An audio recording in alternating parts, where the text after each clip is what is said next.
ሰላም ጤና ይስጥልን አድማጭ ተመልካቾቻችን ከቶፕ ኒውስ ኔትወርክ ዕለታዊ ዜናዎችን ይዘን ቀርበናል። በቅድሚያ ማርስቶቹን በአንዳንድ ክልሎች ከፌዴራል ሕግ ውጪ የማዕድን ፍቃድ እንደሚሰጥ የሕዝብ እንባ ጠባቂ ተቋም አስታወቀ።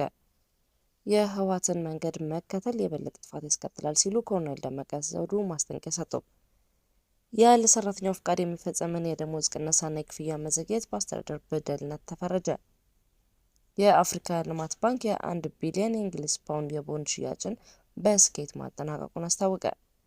የዴንማርክ ጠቅላይ ሚኒስትር አውሮፓን ማስገደድ አይቻልም ሲሉ ለፕሬዝዳንት ትራምፕ ዛቻ ማስጠንቀቂያ ሰጡ።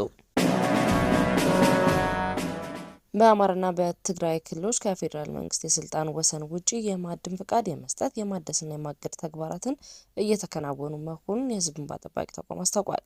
ተቋሙ በማዕድን ዘርፍ ላይ ባካሄደ የቁጥጥር ስራ በአንዳንድ ክልሎች ከፌዴራል አዋጅ ጋር የሚጻረሩ የራሳቸውን ደንቦችና መመሪያዎችን በማውጣት ወደ ተግባር መግባታቸውን ለመልካም አስተዳደር ችግር ምክንያት መሆኑን አስታውቋል።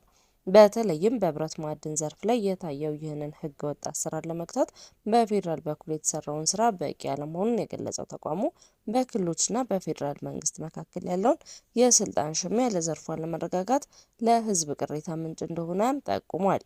በማዕድን ፍቃድ አሰጣጥ ሂደት ላይ የሚታዩ ክፍተቶችና ከህግ ውጭ የሚወሰዱ እርምጃዎች በኢንቨስትመንት ፍሰቱ ላይ አሉታዊ ተጽዕኖ እያሳደሩ መሆኑን በቁጥጥር ተለይቷል።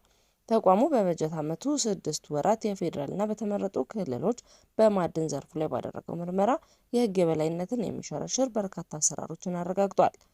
ክልሎች የፌዴራል አዋጅ የሚቃረኑ የራሳቸውን ህግጋት ማውጣት በመንግስት መዋቅር ውስጥ የሚታይ ትልቅ የአሰራር ግጭት መሆኑን አንስቷል።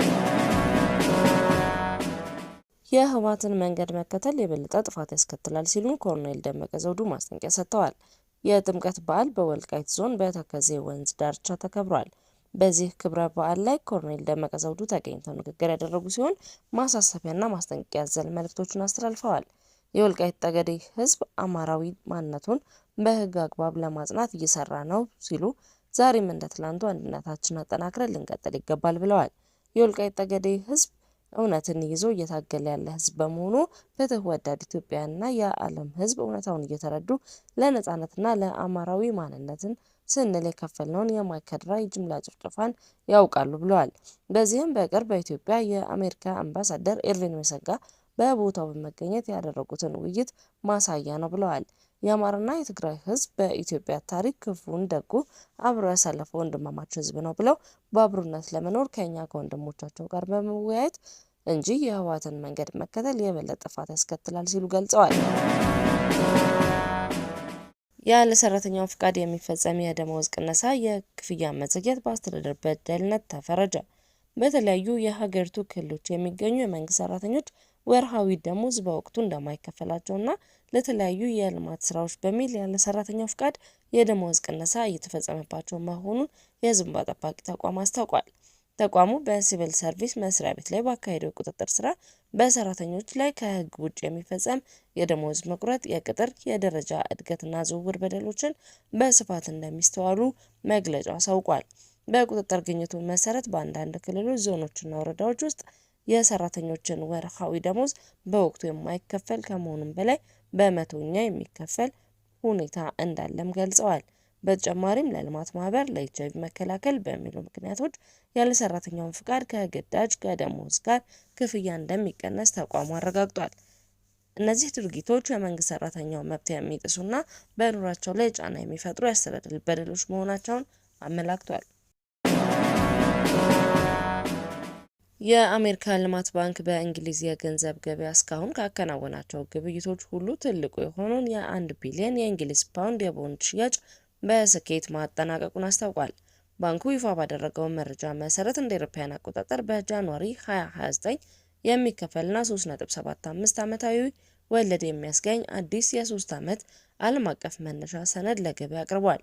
ይህ የቦንድ ሽያጭ በገበያው ላይ ከፍተኛ መነቃቃትን የፈጠረ ሲሆን ከ50 በላይ ከሚሆኑ ዓለም አቀፍ ባለሀብቶች ከ2.3 ቢሊዮን ፓውንድ በላይ የሚሆን የገንዘብ ግዢ ጥያቄ ቀርቦለታል። ይህም ባንኩ ካቀረበው መጠን በላይ በእጥፍ የሚበልጥ ፍላጎትን ያስተናገደ ግብይት ሆኗል። በዚህ ስኬታማ የገንዘብ ማስተላለፊያ ሂደት ላይ የተሳተፉ ባለሀብቶች ስብጥር ሲታይ የባንክ ግምጃ ቤቶች 66% የሚሆነውን ድርሻ በመያዝ ቀዳሚውን ደረጃ ይዘዋል። ማዕከላዊ ባንኮችና የመንግስት ተቋማት 26% እንዲሁም የፈንድ አስተዳደሮችና ሌሎች ባለሀብቶች ቀሪውን 8% ድርሻ ይዘዋል። የክሬዲት ደረጃ መለኪያ ተቋም የሆኑት ሞዲ፣ ኤስ&ፒ የፊች ለባንክ ለሰጡት ከፍተኛው የቦንድ የብድር ጥራት ደረጃ ባለሀብቶች በባንኩ ያላቸውን እምነት እንዲጨምር ማድረጉን ጠቁመዋል። ይህ ግብይት የአፍሪካ ልማት ባንክ ያለውን የገንዘብ ምንጭ ከማስፋት በላይ ዓለም አቀፍነት ያለውን የፋይናንስ ተአማኒነት ዳግም ያረጋገጠ መሆኑን ተገልጿል። ባንኩ ከዚህ ሽያጭ በሚገኘው ገቢ በአፍሪካ አህጉር ለሚከናወኑ የተለያዩ የልማት ፕሮጀክቶች ማለትም ለግብርና፣ ለትምህርት፣ ለኢነርጂ እና ለአየር ንብረት ለውጥ ማቋቋሚያ ስራዎች የሚውል ሲሆን ግብይቱን በበላይነት የሚመሩት ደግሞ ባንክ ኦፍ ሞኔታሪያል፣ ኤችኤስቢሲ እና ባንኮ ስታንዳርድ የተባሉ ተቋማት መሆናቸው ጠቁሟል። የዴንማርክ ጠቅላይ ሚኒስትር ሜቴ ፍሬድሪክስ አውሮፓን ማስገደድ አይቻልም ሲሉ ለፕሬዝዳንት ትራምፕ ዛቻ ምላሽ ሰጥተዋል። ትራምፕ አሜሪካ ግሪንላንድን ለመጠቅለል የምታደርገው ሙከራን የሚያሰናክሉ ከሆነ 8 የአውሮፓ ሀገራት ላይ ታሪፍ እንደሚጣልባቸው ዝተዋል። ትራምፕ ከፊል ገዝ የሆነችውን የዴንማርክ ግዛት ግሪንላንድን እንደሚጠቀልሉ መግለጻቸውን ተከትሎ እቅዳቸውን የማይቀበሉ ሀገራት ላይ ታሪፍ እንደሚጥሉ ማስጠንቀቃቸውን በአውሮፓ ውዝግብን አስከትሏል። ታሪፍ ይጣልባቸዋል ከተባሉት 8 ሀገራት መካከል ባወጡት የጋራ መግለጫ የትራምፕ እቅድ አደገኛ አካሄድ ሲሉ ኮንነውታል። ታሪፍ ለመጣል መዛት ግንኙነትን ያሻክራል፣ ዴንማርክ እንዲሁም የግሪንላንድ ሕዝብ ሙሉ በሙሉ እንደግፋለን ብለዋል። የሰሜን አትላንቲክ የጦር ቃል ኪዳን ኔቶ አባል ሀገራቱ የአርክቲክ ደህንነትን ለመጠበቅ ቁርጠኛ ነን ሲሉ አቋማቸውን ገልጸዋል። የአሜሪካ አጋር የሆኑት ዴንማርክ፣ ፊንላንድ፣ ፈረንሳይ፣ ጀርመን፣ ኔዘርላንድ፣ ኖርዌይ፣ ስዊድን እና ዩናይትድ ኪንግደም በጋራ ባወጡት መግለጫ ባሻገር የዴንማርክ ጠቅላይ ሚኒስትር በተናጠል ባስተላለፉት መልእክት የትራምፕን እቅድ አጥብቀው አውግዘዋል።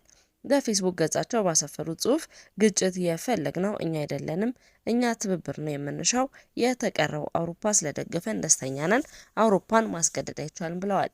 አድማጭ ተመልካቾቻችን ከቶፕንሽ ኔትወርክ ለዕለቱ ያዝናቸው ዜናዎች እነዚህ ነበሩ። መልካም ቆይታ።